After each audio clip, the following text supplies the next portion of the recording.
Hi, it's Lucy, and today I'm here to do my May wrap-up. Yes, May wrap-up. I am bad at what month it is. Time blends together.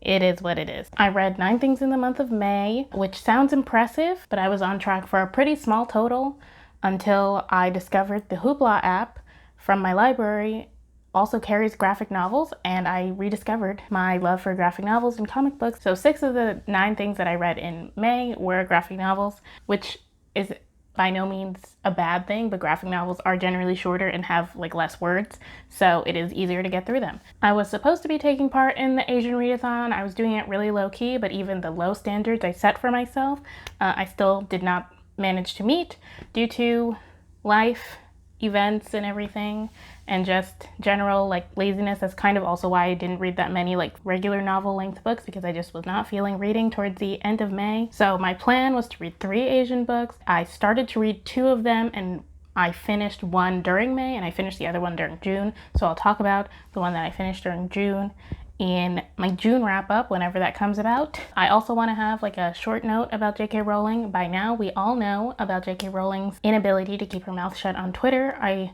feel like it is known based on who I am, but if it's not, I do not support transphobia. I support trans people, and I do not think that their existence in any way undermines mine. If you believe otherwise, you're not welcome here. If that offends you, good. Go think about that. And I'll also link to trans creators who have talked about J.K. Rowling's transphobia in the description box. And as always, I have timestamps for the books that I'm going to talk about in this video. Along with the timestamps, I usually have affiliate links, and I will be having those in the description box. If anybody chooses to purchase books from those affiliate links, I will use the money that I receive from that to donate to the Homeless Black Trans Women Fund on GoFundMe.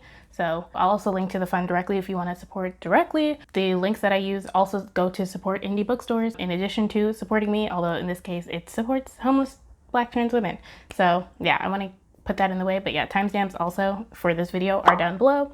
And now let's get talking about the books that I read in May. The first book that I finished was The Astonishing Color of After by Emily X.R. Pan. I gave this 4 stars. There is a trigger warning for suicide. This is a YA book that follows a teenage girl whose mother dies by suicide before the beginning of the novel, or right at the beginning of the novel. This is about the main character discovering her mom's family and her mom's culture, because she is half Asian and half white. Her mom was Asian half. Her mom was from Taiwan, and her mom was also not in communication with her grandparents. And so, oh, it says her name. Lee is the main character's name.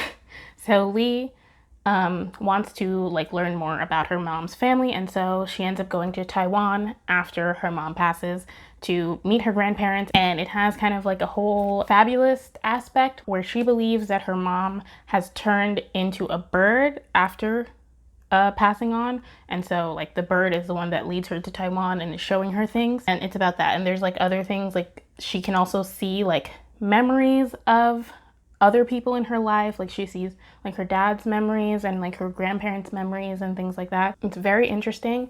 I have realized as I'm talking about this book, I started this book in April, so I did not actually read this for the Asian readathon, so I did even worse for the Asian readathon than I thought. I realized that this was not included in my Asian readathon TBR. So yeah, but yeah, I really liked this. I thought the writing was well done, and I thought reading it was a really lovely experience. This is obviously not a happy-go-lucky book. This is about a girl coming to terms with the death of her mother, and it's also about her dealing with her mother's depression while she was alive, because her mom was obviously going through some things and it affected her family. If you don't like fabulism or magical realism, I think you should steer clear. It's not just a little hint, it's every other chapter something happens. And the flashbacks that I mentioned can be kind of confusing. You really have to let go of the idea of it making sense. I thought seeing Lee get to know her family history was heartwarming and lovely. I did have kind of a problem with her dad, just because I wanted to see him be more of a parent, and some things I didn't think showed him being a great parent, because we see Lee get closer to her dad after her mother's passing. So we see more of how he treated her before, while her mom was dealing with depression and everything. And I didn't like her dad. That's kind of it. But overall, I thought this was a very well done story, and I'm glad I read it. The Girl of Fire and Thorns by Carson.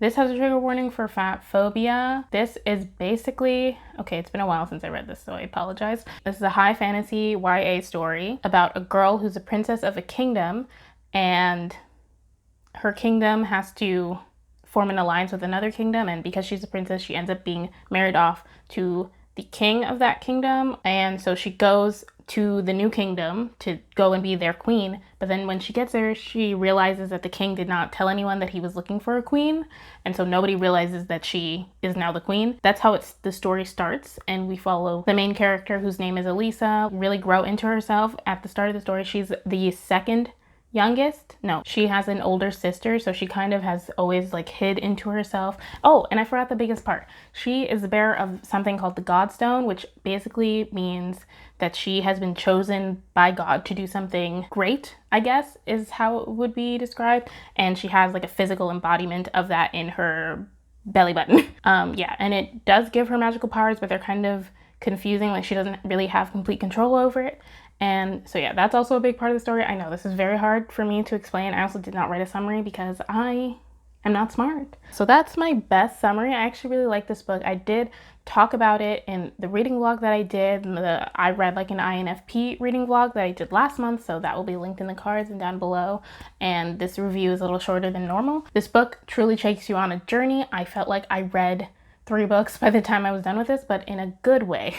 I gave this 3.5 stars. It just felt like we really watched Elisa grow every inch she had to grow. Not literally, because she did not get any taller. Just like her coming into her own, and really, it's a really kind of coming of age story. And this also has a heavy focus on religion that I tend not to have seen in YA books, or at least in the ones that I've read.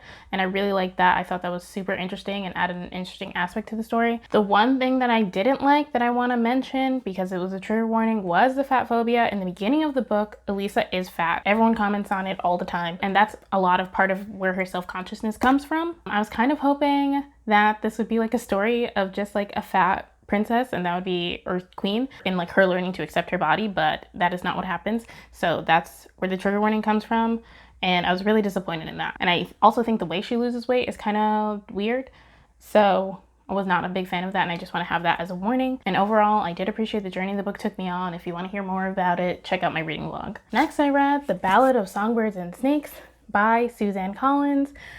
I did a whole long reading vlog for this book specifically about this book. So if you want to watch it, it is kind of long, so I understand. But if you want to watch it, it is in the cards and linked down below. Overall, I gave this 3 stars. I can't say I was disappointed in this because I did not have high hopes for this, but it was not good in my opinion. Basically, the thumbnail of my reading vlog says it all. What was the point? I couldn't tell you. So yeah, check out my reading vlog if you want to know more of my thoughts and anything like that. But I read this. I spent a week of my life reading this, doing all these sticky tabs and stuff. The one good thing I will say about it is it did give me things to think about it. Like, I thought about it a lot, which is why I got 3 stars. So yeah, I didn't tell you a synopsis for this book, but you know it. But this is a prequel to the Hunger Games trilogy. It follows President Snow, also known as Coriolanus Snow. Also, if you watch that reading vlog, you will get to see me butcher that name multiple times. You're welcome. So the last few things that I read, I actually read these at various times during the month, but I decided to just bunch them all up together.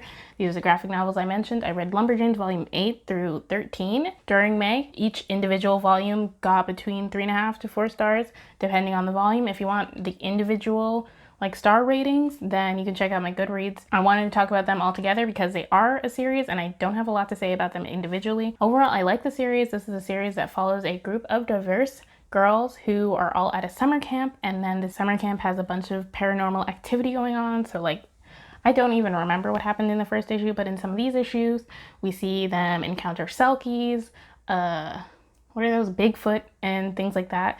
And it's really fun. It's super wholesome and good. They learn like lessons about friendship, and I just really enjoy the series. There are also LGBTQ plus characters in this series. In the main cast is all girls, and one of the girls is transgender, and 2 of the girls are in a relationship with each other. And so I just enjoy seeing that. I love that it's like a middle grade series full of so many different types of people, and it's just so cute.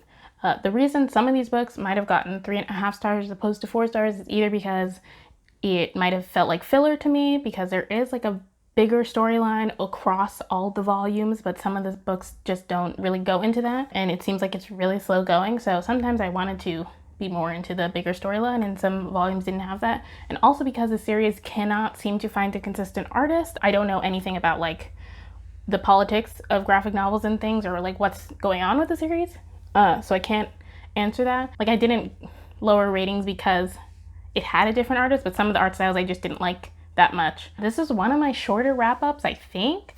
Those are all the things that I read in May. Thank you so much for watching. If you like this video, please be sure to give it a thumbs up. If you have any opinions about any of the books that I mentioned in this video, please be sure to leave any of your comments in the comments down below. I don't know why I had to think about that sentence so much, but yeah, subscribe to my channel if you haven't already. Hit the notification bell so you can be notified every time I post a video. Follow me on my social media. I have Twitter, Goodreads, Instagram. I think that's it.